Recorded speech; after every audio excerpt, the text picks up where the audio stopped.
Je pense qu'il est très important aujourd'hui que les scientifiques et le public se réunissent. C'est de cette synergie que sortira la vérité qui nous a été tellement cachée par les lobbies aujourd'hui et les gouvernements qui travaillent avec eux quelquefois sans le savoir. Évidemment, je considère que la majorité des maladies chroniques sont dues à la pollution. J'ai été d'ailleurs un des initiateurs avec le professeur Bellepomme de l'appel de Paris il y a 10 ans. Et aujourd'hui, la situation a empiré. En fait, on parle souvent de perturbateurs endocriniens, de produits toxiques. Ce sont tous ce que je nomme des spams de la communication cellulaire. C'est-à-dire que si nous tenons debout ou assis, c'est pas tant parce que nous avons des muscles, des nerfs, des os, parce qu'un mort en a aussi et ne tient pas, ni debout ni assis. C'est parce que nous avons un réseau de communication cellulaire extrêmement sophistiqué, probablement au moins 100 millions de fois plus sophistiqué que le web. Ce réseau tient sur deux grands systèmes, un système électrique qui est notre système nerveux, et un système chimique qui est notre système hormonal. Et presque tous les perturbateurs hormonaux sont aussi des perturbateurs nerveux, sont aussi des perturbateurs de nos grandes fonctions, et donc ils jouent le rôle de sable dans le moteur de la vie, c'est-à-dire qu'ils empêchent le système de communiquer. C'est normal parce que ce sont presque tous des produits à base de pétrole, comme les plastifiants, les pesticides, et leur rôle, par exemple au plastifiant, est d'isoler. Donc quand ils se retrouvent en micromolécules ou en nanoparticules dans le corps, ils isolent nos cellules les unes des autres, qui perdent le contrôle de la communication avec les autres et qui donnent des maladies telles que le cancer, qui est d'abord une maladie de communication entre les cellules qui se prennent pour anarchistes, sans l'être vraiment. Et ensuite, il y a des problèmes, évidemment, d'augmentation de toutes les maladies chroniques et de la fertilité.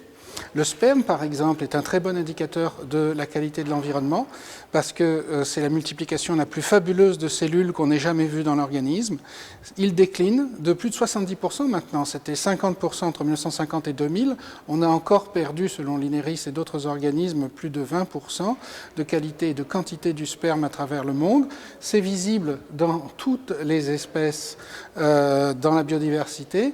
Cette chute de la fertilité, ça contribue à la crise de la biodiversité reconnue par plus de 160 pays, dans le grand protocole de Carthagène pour protéger la biodiversité, dans le protocole de Kyoto aussi.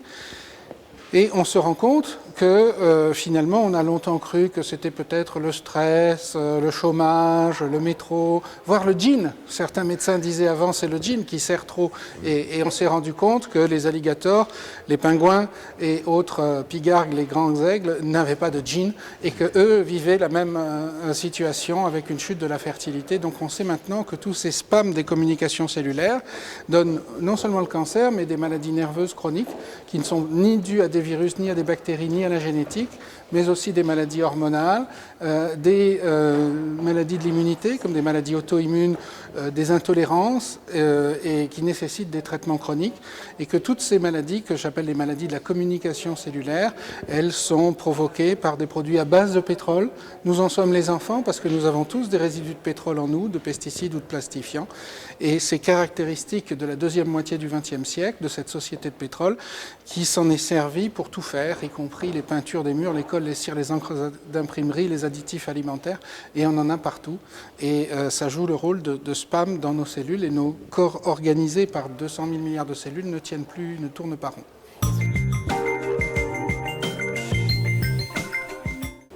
Alors, seulement partiellement, parce qu'en fait, il y a deux raisons. D'abord, ce ne sont pas des notions qui sont encore assez claires au niveau des études médicales et des études scientifiques. Quelques personnes comme nous l'enseignent, nous les scientifiques de l'appel de Paris, mais on est encore isolés parce que ça entre en conflit avec la vision pasteurienne du monde, qui consiste à dire qu'il n'y a que la génétique et les maladies microbiennes ou virales qui font les pathologies. Les hôpitaux sont des cathédrales contre les microbes qui se font trouver de partout parce qu'il y a de plus en plus de microbes résistants aux antibiotiques. Mais mis à part ça et la chirurgie, vous allez voir n'importe quel chef de service, vous lui dites « Docteur, j'ai des PCB ou des pesticides dans mon sang, qu'est-ce que je dois faire ?» Il va dire « Venez, on prend un whisky ensemble parce que moi aussi, et j'en sais rien. Et puis c'est peut-être pas toxique puisque l'espérance de vie augmente. » Donc il y a cette espèce de vision caricaturale dans la médecine d'aujourd'hui qui est en fait une vision vieillotte du XXe siècle. Et puis il y a en même temps le fait que les lobbies font de la contre-information sans cesse. Regardez, ils ont mis 40 ans à ce qu'on admette que le tabac était cancérogène. Ils faisaient de la contre-information intentionnelle et cela est omniprésent dans les lobbies parce que ce sont des entreprises qui ont profité de ce système à base de pétrole. C'est d'ailleurs une combinaison d'entreprises de pétrole, d'entreprises de produits chimiques, de pesticides. Vous savez que ces produits chimiques ont été créés pendant la Deuxième Guerre mondiale comme des gaz de combat, comme le Zyklon B, premier insecticide en France, gaz vendu au camp de concentration d'Hitler. Donc on a, par Bayer, la grande compagnie vendeuse de pesticides encore aujourd'hui, donc on a toujours ce système de conflit d'intérêts avec la vieille économie du XVIIe siècle en fait, inventée quand on croyait que le monde était infini et qu'il n'y avait des ressources infinies et qu'on pourrait toujours jeter des déchets dans la planète sans que jamais ça nous retombe sur le pif. Ceci est aujourd'hui un système de communication et de perversion extrêmement grave des autorisations réglementaires des produits courants à court terme. Ils évitent toujours le long terme et la transparence.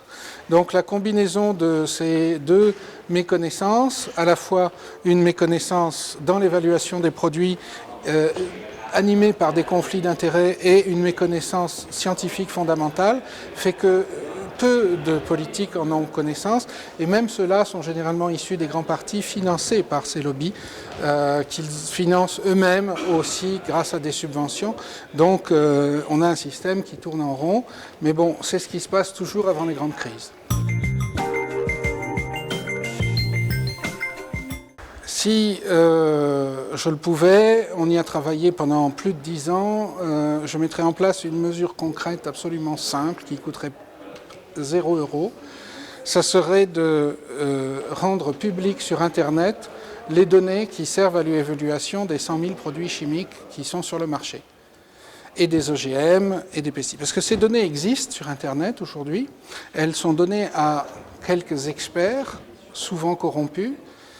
Les autres sont choisis parce que ce sont des conformistes avérés, qui connaissent sans doute pas beaucoup le sujet vu les réponses, parce que j'ai été moi-même expert pour le gouvernement pendant 9 ans, donc je les ai tutoyés.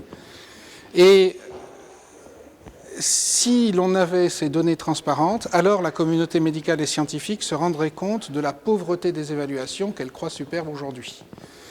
C'est-à-dire que pour les OGM, il n'y a pas une analyse de sang qui dépasse 3 mois de traitement, alors qu'on veut en donner à 450 millions d'Européens pendant leur vie entière et dire que c'est bon. Pour les pesticides, il n'y a pas une analyse de sang avec un pesticide dans sa formulation reçue à des doses environnementales. Il n'y a même aucune analyse de sang avec aucun pesticide en formulation. Ça nous a été écrit pour le Roundup par le directeur de l'agence ANSES. Donc on est dans une situation de no man's land pour l'évaluation, avec beaucoup de paillettes et de danses théoriques, mais rien de concret sur les analyses de sang des animaux qui seraient soumis à ces produits avant la mise sur le marché, puisqu'il n'y a pas de tests sur les patients avec les pesticides, les produits chimiques, les OGM, etc. Et même quand il y a des tests sur les patients pour les médicaments, voyons comment on l'a d'abord testé sur les rats, et là on découvre que même les rats contrôles mangent de la nourriture contaminée par des polluants, et donc que tous les effets chroniques sont invisibles parce qu'ils sont aussi grands dans les rats contrôles que dans les rats traités. Donc du coup on ne peut rien conclure, en tout cas ils concluent à l'innocuité de leurs produits, ce qui est évidemment malhonnête à notre avis. Et alors au niveau individuel, on a des solutions de détoxification qui sont des solutions pour utiliser des plantes et des arômes qui stimulent à la fois le goût et les enzymes dépollueurs de notre organisme. La famille dite des cytochromes P450, il y a plus de 480 gènes qu'on a mieux découvert depuis les années 2000. Et ça nous permet de davantage éliminer la pollution chronique de notre organisme, mais on n'utilise pas encore cette médecine-là à base d'arômes, de plantes, etc., de manière conventionnelle. Enfin, certaines médecines le font, comme les Chinois. Vous l'avez testé sur les souris? Vous avez l'occasion de le Oui, tester aussi? on l'a testé sur les souris, grâce à la compagnie Seven Pharma, sur les rats plus exactement, et on l'a testé aussi sur les cellules humaines, et ça marche, elles sont capables de se dépolluer davantage si on leur donne ce type d'arôme. Et on l'a testé aussi grandeur nature, c'est pas nous, mais ça a été fait. Des enfants que l'on nourrit pendant une semaine avec une nourriture biologique ne font plus pipi de pesticides de manière détectable alors qu'ils en faisaient avant.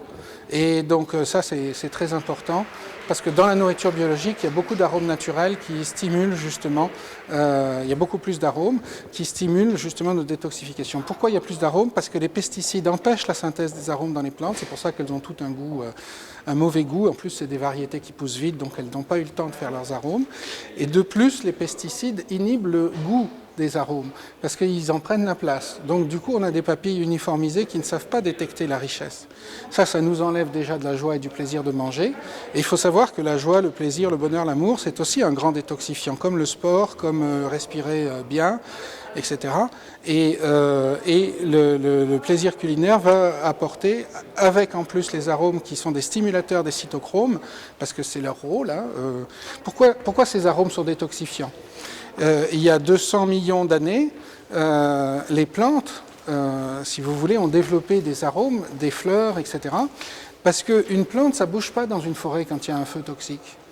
Tous les animaux, ils s'en vont. Vous avez remarqué que la plupart des détoxifiants sont à base de plantes et non pas à base de produits animaux. Et donc, tous les animaux s'en vont et les plantes, elles ont fait des produits pour se détoxifier, pour stimuler les gènes immémoriaux de la respiration, qui sont les cytochromes P450. Et quand la plante fait ça, elle va se détoxifier et ça lui sert en même temps d'appât sexuel, c'est-à-dire que c'est en même temps ces arômes qui sentent bon, qui vont lui permettre d'attirer des insectes, qui leur permettent de faire l'amour de plante à plante, parce qu'on ne se déplace pas. Donc on va polliniser celle d'à côté grâce aux insectes. Et c'est ça que nous apprécions, parce que nos hormones sexuelles, elles sont très proches au niveau structural de ces arômes. Et quand on va dans l'usine des parfums à Grasse ou ailleurs, on aime les arômes de plantes, on se parfume avec, parce que c'est proche aussi de nos hormones sexuelles, qu'on détecte moins parce qu'elles sont plus grosses et un peu plus lourdes. Mais les phéromones, les animaux savent détecter ces hormones sexuelles qui ressemblent aux arômes. Et quand on fait du pétrole, en fait, ce sont les arômes qui se fossilisent et ça a la même structure.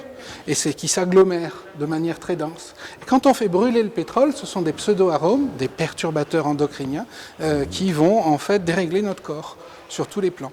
Et c'est une des grandes voies, les hormones, de communication entre nos cellules, pas seulement entre les êtres, parce que les phéromones, hormones sexuelles, etc., c'est des communications entre les êtres, mais aussi dans notre corps pour préparer une physiologie nouvelle, pour se détoxifier, etc., pour que la maman fasse des bébés, etc., et le papa des spermatozoïdes. Donc on a un système ancestral qui peut être exploité pour nous soigner, dont on comprend les bases scientifiques aujourd'hui, et qu'on explique d'ailleurs dans notre dernier livre, Plaisir cuisiné ou poison caché, chez Actes Sud, avec le chef Jérôme Douzelet.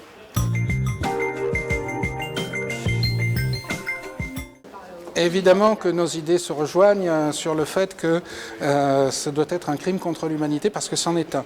Vous imaginez que les pollutions environnementales et les maladies chroniques dont on en parlait, provoquées par ces pollutions environnementales, ont plus tué que les 2 guerres mondiales confondues. C'est un crime contre l'humanité, et pas seulement, c'est un crime contre la biodiversité, c'est-à-dire la base même de l'humanité. Nous ne survivons que parce qu'il y a de la biodiversité sur Terre. Aucune espèce ne sait survivre seule. Et on atteint non seulement notre forme de vie, mais aussi toutes les formes de vie qui nous environnent et qui nous permettent d'avoir une santé et un plaisir qui nous fasse nous reproduire.